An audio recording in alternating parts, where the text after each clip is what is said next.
Hello, everyone. If you're watching this, you are helping a student with the placement form, or you're going to help the student with the placement form.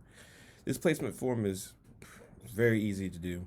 The first thing you need to do is if a student comes to you in the office and wants to do this, get them a laptop or a workstation to work on. Please ask the student not to use their phones.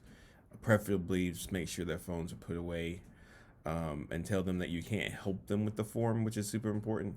You can answer some basic questions, but they might ask you, to clarify things, and you really can't do that. So be mindful of that. Once the student gets at the workstation, you should have access to the link to this form. The form that I'm looking at right now is going to be outdated soon, but you will have an updated link to the form. You should be able just to click on it. The student will have to sign in using their MC credentials. So they need their MC ID, they need their email and password and all that stuff. So make sure that they have that. Once they sign in, it's a basic form. They got to answer a few questions, actually a lot of questions. The phone number, the M number, stuff like that. Some of these questions they might not know.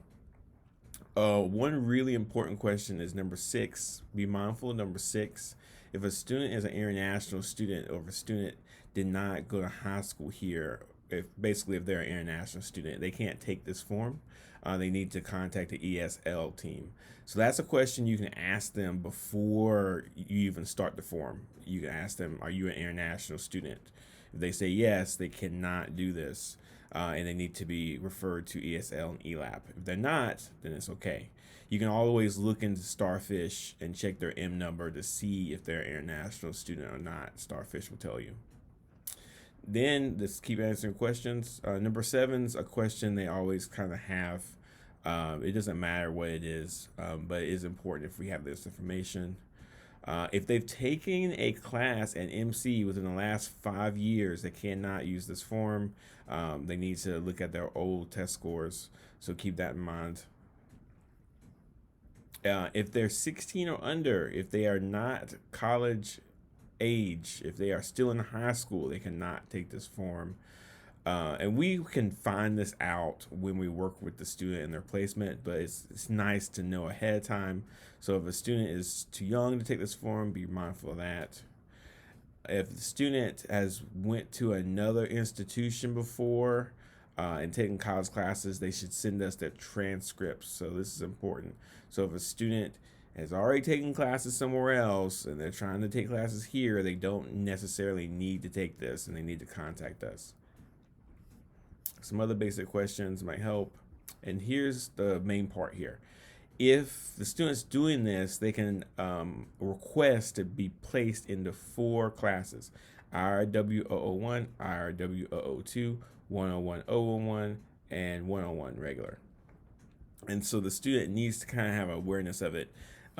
If they're doing this form, make sure to tell them to read section 3 very carefully. Most students do not read this information, so make sure they read this very carefully so they know which class they're going to try to get into. And then after that, they can scroll down here and do the assessment. The form I'm using currently is not going to be the form that's going to be used in the summer. It's a little different, but the same thing applies. Just make sure that they're picking the class they want. And if they make a mistake, they can retake it. But the main thing is make sure the student is not an international student. Make sure the student is not currently in high school. Make sure the student has not taken classes at another institution before. But again, they can just take this form normally. Once the form is done, they hit submit, which is way down here, and it gets sent to us.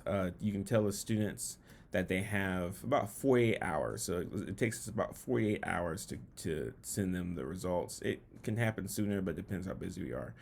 So about 48 hours, and they'll get an email from us if they have any questions. And that's it.